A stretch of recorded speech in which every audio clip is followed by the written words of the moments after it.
Welcome friends, I am Nikar from Fatma Teachers Training College Ranchi.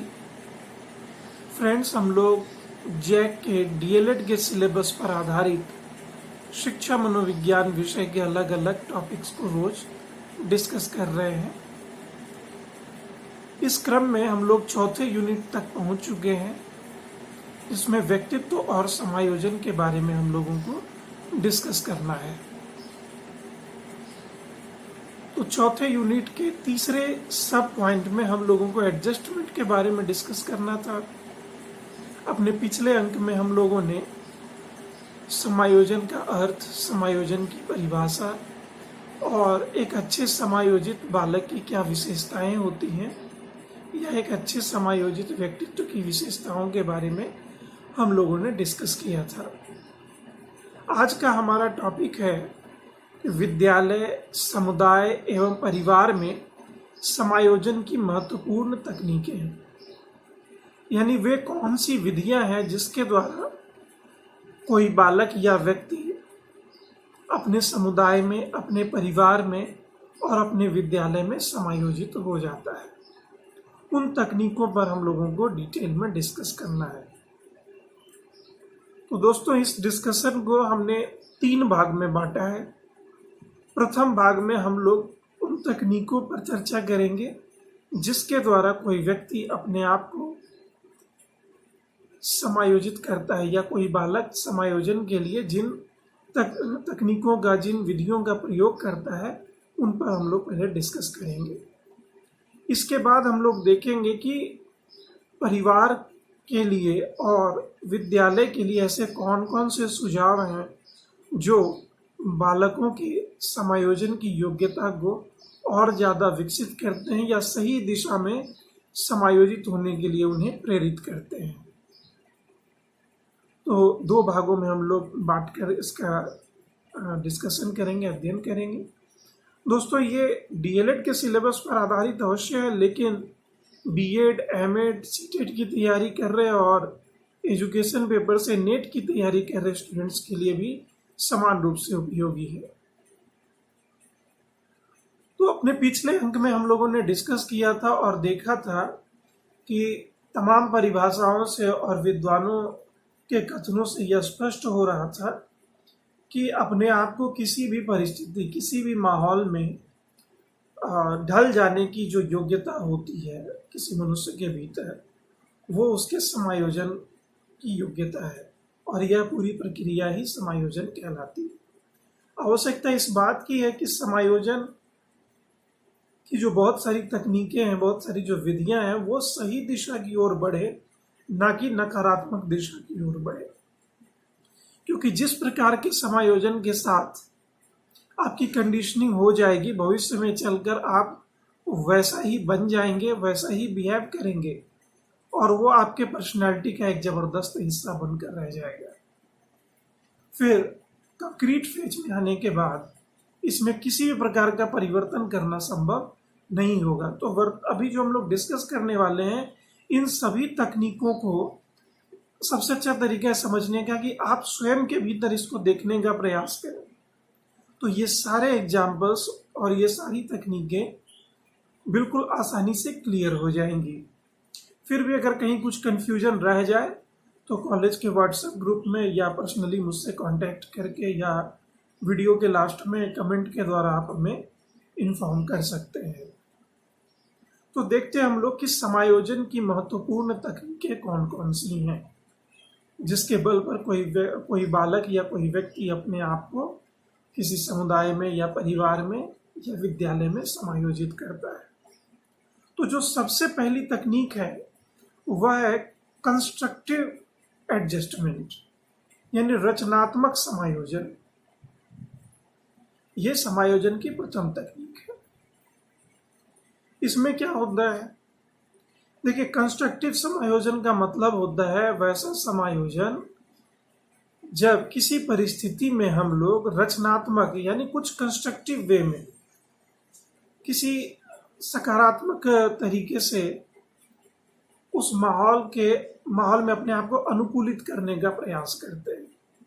स्वयं को ऐसा बनाते हैं एक सकारात्मक दिशा में कि हम उस माहौल में अपने आप को या उस परिस्थिति में अपने आप को ढाल लें, उसके साथ हमारा बेहतर समायोजन हो, सही दिशा की हो।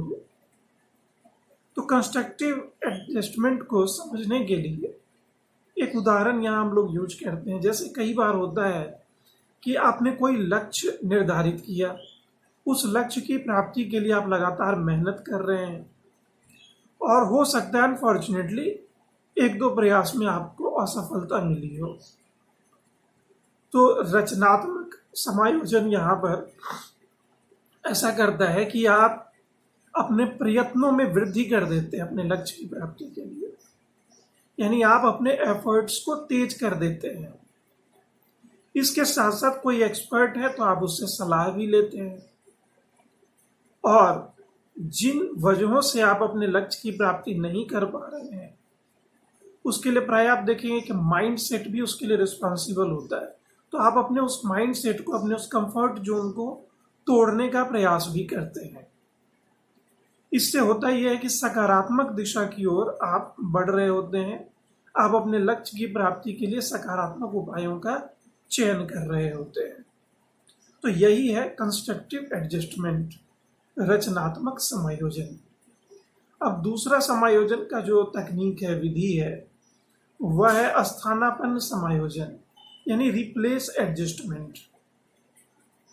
देखिए, रिप्लेस एडजस्टमेंट का मतलब होता है, जैसे कई बार लक्ष्य की पूर्ति अगर नहीं हो पाती है तो हम लोग इसके लिए दूसरों पर दोष डाल देते हैं, दूसरों को इसके लिए जिम्मेदार मानते हैं।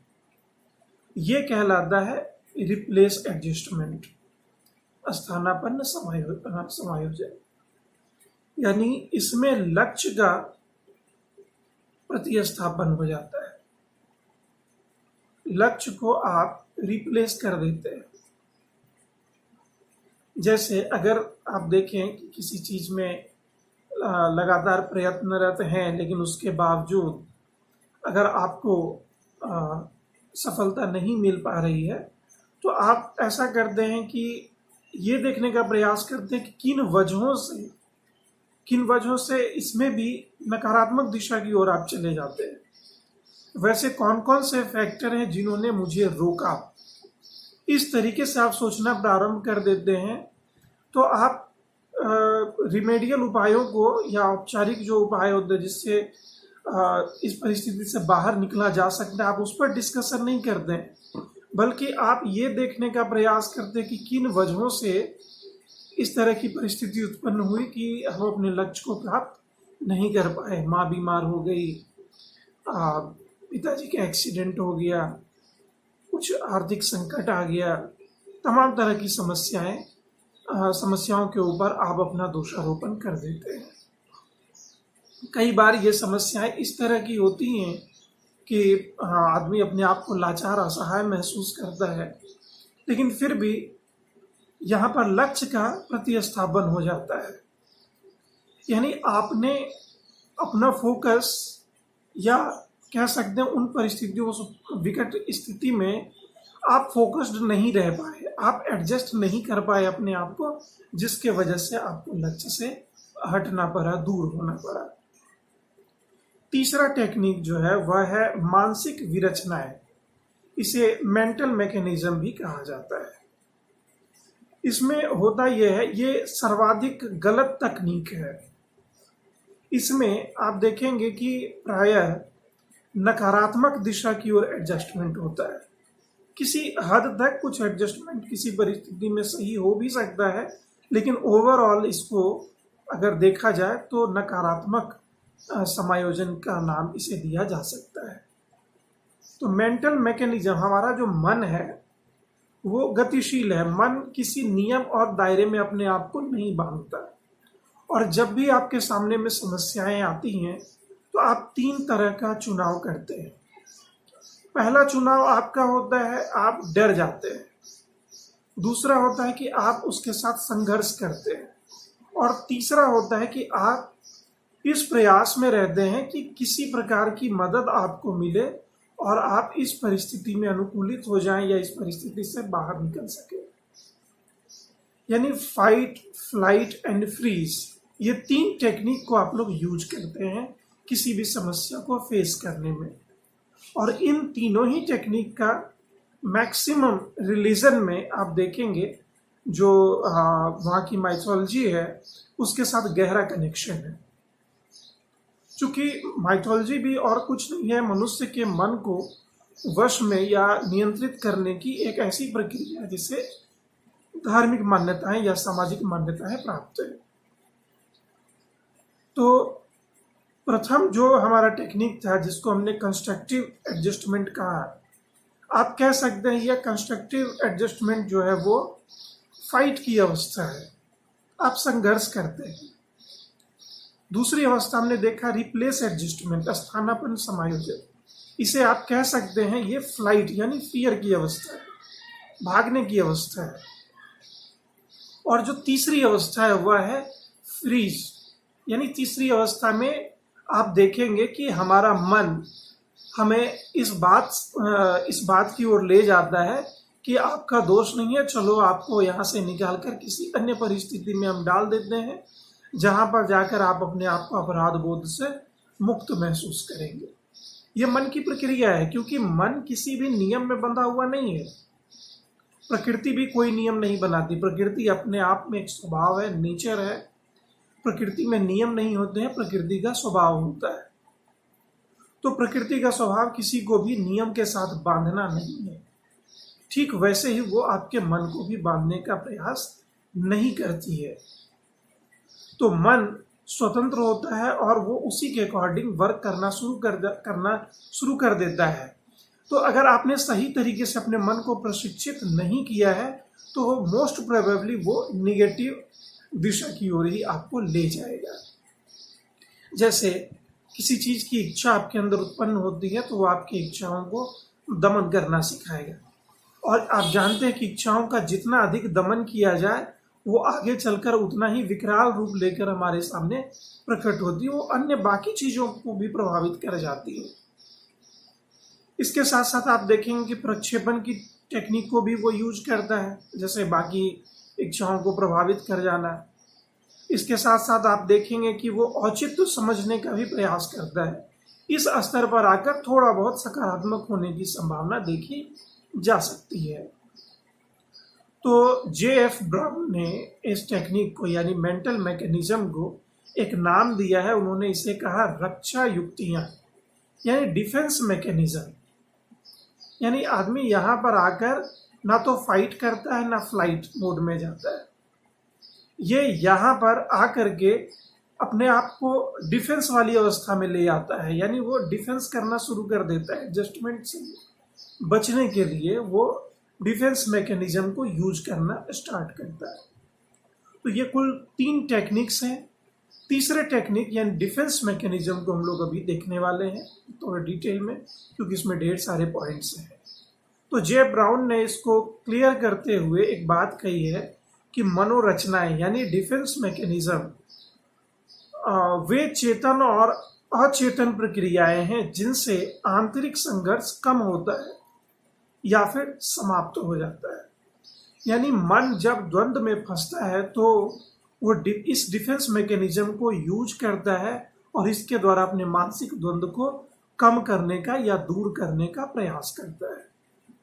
इसके तहत इसके द्वारा कुल 8 तरह के मैकेनिज्म यूज में लाए जाते हैं।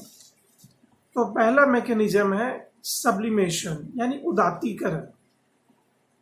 जैसे कई बार आपको बहुत तरह की इच्छाएं होती हैं, तो उन इच्छाओं की पूर्ति करने में आप देखते हैं कई प्रकार के सामाजिक नियम या आर्थिक जो आपके लिमिटेशंस हैं, या कह सकते हैं कि टाइम सपोर्ट नहीं कर रहा हो, तो ये सारी चीज़ें आपको प्रभावित करती हैं और आप अपने आप को एडजस्ट करने के लिए डिफेंस मैकेनिज्म के तौर पर अपने ध्यान को भटकाते हैं, यानी दूसरे अन्य चीज़ों में अपने दिमाग को लगाते हैं। जैसे अभी लॉकडाउन जारी है, इस लॉकडाउन में बहुत सारे हमारे युवा मित्र हैं जिन्हें हो सकता है घूमने का मन करता हो या शॉपिंग का मन करता हो, तो अभी वो जा भी नहीं सकते हैं, कहीं खुला भी नहीं होगा, बाहर निकलने की भी मनाही है और कोरोना का संकट है वो अलग से। तो आप इसको किस तरीके से हैंडल कर रहे हैं, आपको ध्यान देने की आवश्यकता है। तो यहाँ पर आप अलग अलग चीज़ों में जैसे मूवी देखकर टेलीविज़न देखकर या तरह तरह के जोक्स में भाग लेके या सोशल मीडिया पर ज़्यादा से ज़्यादा समय गुजार कर आप अपने ध्यान को हटाने का या भटकाने का प्रयास स्वयं कर रहे हैं। तो ये प्रक्रिया है, अनुकूलन की ये प्रक्रिया सब्लिमेशन कहलाती है। दूसरा टेक्निक है विथड्रॉल यानी पृथक्करण, अपने आप को अलग कर लेना। जैसे जहां पर तनाव मिले वहां पर से अपने आप को दूर कर लेना, ये एडजस्टमेंट की एक रक्षा तकनीक है या डिफेंस मैकेनिज्म है। इसमें भी दो प्रकार की टेक्निक्स यूज में लाई जाती है। एक है प्रतिगमन रिग्रेशन और दूसरा है डे ड्रीम्स यानी दिवा स्वप्न। तो प्रतिगमन में आप देखते हैं कि इसका बेस्ट एग्जांपल देते हुए आप ऐसा भी कह सकते हैं कि अपने पूर्व के किसी व्यवहार को पुनः प्राप्त कर लेना, उसको फिर से अडॉप्ट कर लेना, ये रिग्रेशन या प्रतिगमन कहलाता है। आपने देखा होगा कि जैसे छोटे बच्चे हैं घर में 4-5 साल के और अभी तक घर में इकलौते थे, उनको काफ़ी ज़्यादा दुलार प्यार मिल रहा था। इसी क्रम में उसके छोटे भाई या छोटी बहन का जन्म हो जाता है तो माता पिता का प्यार उसके लिए बट जाता है। तो अपने माता पिता के व्यवहार को पुनः प्राप्त करने के लिए आप देखेंगे, जैसे बच्चा है उसको समझ में नहीं आता कि ये तनाव शब्द ही समझ में नहीं आता, ये प्रक्रिया ही उनके समझ में नहीं आती है। फिर भी वो अपने अंदर में कुछ फील ऐसा करते हैं जिसके वजह से वो डिफेंस मैकेनिज्म के तौर पर घुटनों पर चलना प्रारंभ कर देते हैं या बच्चों की तरह लेट कर बॉटल से दूध पीना प्रारंभ कर देते हैं। इससे उनको ऐसा लगता है कि अपने पूर्ववत व्यवहार के द्वारा हम अपने पूर्व की स्थिति को प्राप्त कर सकते हैं। तो ये रिग्रेशन की टेक्निक कहलाती है। इसके साथ साथ जो विड्रॉल की दूसरी टेक्निक है वो है डे ड्रीम्स, यानी आप कई बार अपनी इच्छाओं को अन्य वजहों से पूरा नहीं कर पाते हैं तो आप दिन में सपने देखना प्रारंभ कर लेते हैं। जैसे क्रिकेट खेलने में अगर कोई कमज़ोर हो तो वो दिन में ये स्वप्न देखता हो कि मैं 1 ओवर के सभी गेंदों पे 6 लगा रहा हूँ या बाउंड्रीज लगा रहा हूँ। या जैसे कोई अच्छा नहीं गाता हो और वो अपनी इस कमी को, अपने इस तनाव को दूर करने के लिए अपने मन में कुछ इस तरह की कल्पनाएं करना प्रारंभ कर देता है, जैसे वो किसी स्टेज पे परफॉर्म कर रहा हो। तो ये सब चीज़ें आप कह सकते हैं कि तनाव को दूर करने के लिए जो कल्पनाओं में हम जीना प्रारंभ कर देते हैं, ये चीज़ पृथक्करण के नाम से जानी जाती है, पृथक्करण की टेक्निक के नाम से जानी जाती है। ये भी एक डिफेंस मैकेनिज्म ही है। इसके बाद जो अगला डिफेंस मैकेनिज्म है वह है आइडेंटिफिकेशन यानी आत्मीकरण। तो आप देखेंगे कि आइडेंटिफिकेशन में कई बार व्यक्ति किसी भी परिस्थिति में अपने आप को अनुकूलित करने के लिए किसी महापुरुष या किसी कह सकते हैं फ्रीडम फाइटर का, किसी राजनेता का या किसी फिल्म एक्टर का नकल करना प्रारंभ कर देता है, उनका इमिटेशन करना शुरू कर देता है। इस क्रम में देखा जाता है कि जनरली जो लड़कियां होती हैं वो अपने माँ के व्यवहार को अडॉप्ट कर लेती हैं और जो लड़के हैं वो अपने पिता के व्यवहार को अडॉप्ट कर लेते हैं। और इसके द्वारा वो अपने आप को, इस टेक्निक के द्वारा वो अपने आप को किसी परिस्थिति में, किसी माहौल में एडजस्ट करने का प्रयास करते हैं। यह भी एक डिफेंस मैकेनिज्म के तौर पर जानी जाती है। इसके बाद जो अगला डिफेंस मैकेनिज्म है वह है डिपेंडेंस यानी निर्भरता। जैसे अपना संपूर्ण दायित्व किसी के हाथ में सौंप कर अपने आप को मुक्त कर लेना। जैसे प्राचीन जमाने में आपने एक शब्द सुना होगा, संन्यास धारण करना। तो संन्यास धारण करना भी ये एक डिफेंस मैकेनिज्म का ही एग्जाम्पल था, जिसमें होता यह है कि आप अपने पुत्र को या अपने परिवार के या अपने किसी नज़दीकी सदस्य को सारी जिम्मेदारी देकर स्वयं को उन चीज़ों से अलग कर लेते हैं। हालांकि संन्यास मैंने यहाँ पर एग्जाम्पल के तौर पर आपको समझाया है, ये एक अलग संकल्पना है, इसको सिर्फ यहाँ भी आप समझने के तौर पर ग्रहण करेंगे। इसके बाद जो अगला डिफेंस मैकेनिज्म है वह है रेशनलाइजेशन यानी औचित्य स्थापन। जैसे वास्तविक कारण नहीं बता करके कुछ ऐसे कारण आप बताने का प्रयास करते हैं जिस पर लोग सहज रूप से यकीन कर सके, और यह भी वातावरण में या किसी जगह पर एडजस्ट करने की अपनी एक टेक्निक है। जैसे आप किसी भी वजह से लेट हुए हो, लेकिन आप किसी ऐसा एग्जाम्पल का चयन करते हैं अपने आप को बचाने के लिए कि जिसको सुनने के बाद कोई आपसे कोई सवाल ना पूछे। जैसे क्लास में बच्चे जब लेट से आते हैं, अगर उनसे पूछा जाए कि वजह क्या हुई, तो घड़ी खराब होना, जनरली यही एग्जाम्पल बच्चे देते हैं। उनको लगता है ये ऐसा एग्जाम्पल है जिसको सुनकर टीचर कह सकता है कि नहीं, ये सच बोल रहा है। तो वो कहते हैं कि घड़ी खराब हो गई, या घड़ी धीमा चल रहा था, टाइम सही नहीं देख पाए, या किसी ने कोई काम दे दिया था, या रास्ते में ट्रैफिक जैम था।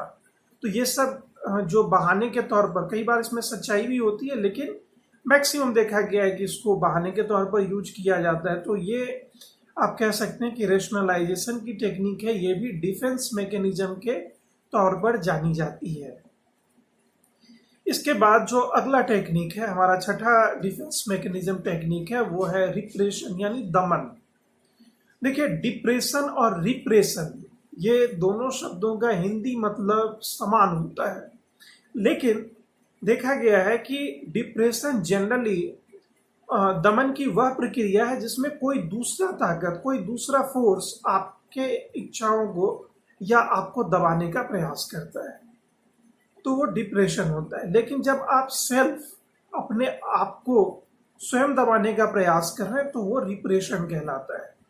जैसे अगर किसी व्यक्ति को रात में काफी तेज आवाज में म्यूजिक बजाकर डांस करने की इच्छा हो रही हो, तो वो बाकी अन्य चीजों या सामाजिक कारणों से ऐसा नहीं करता है, अपने इस व्यवहार को प्रदर्शित नहीं करता है। कई बार बहुत सारी इच्छाएं मन में इस तरह की होती हैं जिसको आप दबा ले जाते हैं, क्योंकि आपको पता होता है कि सामाजिक मान्यताएं इसे नहीं मिल सकती हैं। इसके साथ साथ तमाम तरह की बाधाएं आ सकती हैं। ये लॉ एंड ऑर्डर के अगेंस्ट हो सकता है, या जो मॉरलिटी है उसके खिलाफ, उसके अगेंस्ट हो सकता है। तो इस परिस्थिति में अपनी इच्छाओं का जब आप दमन करते हैं, तो वो रिप्रेशन कहलाता है। और ये भी एक डिफेंस मैकेनिज्म है आपके एडजस्टमेंट के लिए। यानी आप उस वातावरण में अनुकूलन नहीं कर पा रहे हैं, तो आपने एक डिफेंस मैकेनिज्म तैयार कर लिया है। इसके बाद जो हमारा अगला सातवां फैक्टर है, सातवां जो टेक्निक है, मेथड है एडजस्टमेंट का, वह है प्रोजेक्शन यानी प्रक्षेपण। प्रक्षेपण टेक्निक आप कह सकते हैं कि रिप्लेस एडजस्टमेंट से काफी हद तक समान है। जैसे प्रोजेक्शन में क्या होता है, दूसरे पर दोषारोपण होता है। हालांकि अस्थानापन जब हमने बताया था, तो वहां हमने बताया कि बहुत सारे फैक्टर्स को ढूंढने का प्रयास किया जाता है और ये देखा जाता है कि किन वजहों से लक्ष्य की प्राप्ति नहीं हो पाई।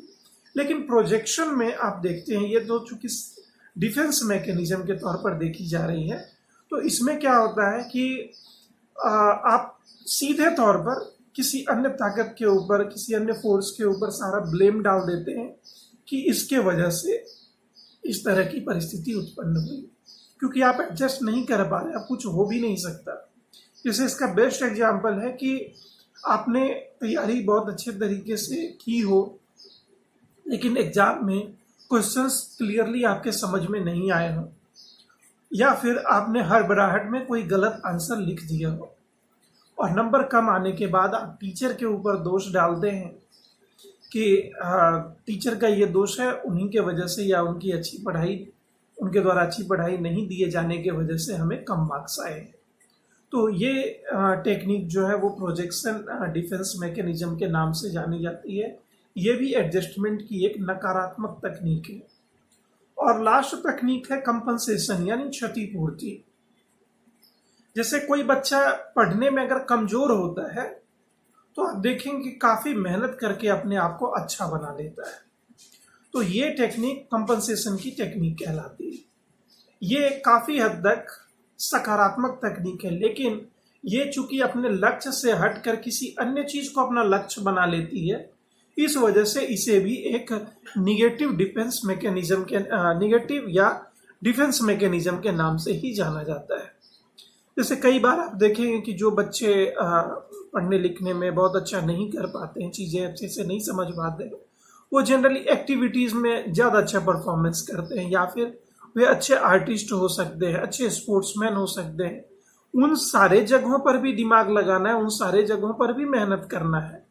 वहां पर वो सारी चीजों पर मेहनत करके अपने आप को बहुत अच्छा बना लेते हैं, काफी नाम कमाते हैं। लेकिन ऐसा देखा गया है कि पढ़ाई लिखाई के चीजों से अपने आप को विमुख कर लेते हैं, अन्य चीजों में अपने आप को ले जाते हैं। हालांकि काफी हद तक क्षतिपूर्ति वहां हो जाती है, इसीलिए इस डिफेंस मैकेनिज्म को कंपनसेशन टेक्निक के नाम से जाना जाता है। तो मित्रों, ये वीडियो काफी लंबा हो गया है, इसके लिए मैं खेद है। इसे भी हमें 2 भाग में बांटना चाहिए था, ऐसा मैं फील कर रहा हूँ। लेकिन रिदम ना टूटे, इस वजह से हमने इसको कंटिन्यू रखने का डिसीजन लिया था। तो उम्मीद करते हैं कि एडजस्टमेंट के इन सारे मेथड्स को, इन सारे टेक्निक्स को आप खुद के अंदर भी फील कर सकते हैं। और मैं एक बात कहना चाहूँगा कि इन सारे ही टेक्निक्स को देखने के समय हमारे मन में ये एक सहज प्रश्न उठना चाहिए कि बालकों को डिफेंस मैकेनिज्म यूज ही क्यों करना पड़े? क्यों नहीं उनका सहज रूप में, स्वाभाविक रूप में विकास हो, ताकि उनको किसी भी स्तर पर अपने आप को दमन की ओर या नकारात्मक दिशा की ओर नहीं ले जाना पड़े। तो परिवार और समाज का दायित्व एवं विद्यालय का भी दायित्व इस संदर्भ में काफी महत्वपूर्ण हो जाता है कि किसी भी बालक का विकास सहज दिशा की ओर हो। तो मित्रों, हम लोग अब मिलते हैं अपने अगले वीडियो में नेक्स्ट टॉपिक के साथ, जिसमें हम लोग देखेंगे कि एडजस्टमेंट की जो टेक्निक्स हैं उसमें विद्यालय का यानी स्कूल का और एक टीचर का, साथ ही साथ परिवार के लिए जो कुछ सजेशंस होंगे उसको लेकर हम लोग अपने नए अंक में मिलेंगे। तो देखते रहिए और हमारे चैनल को सब्सक्राइब, लाइक और शेयर करना मत भूलिएगा। मिलते हैं अपने नए अंक में। धन्यवाद।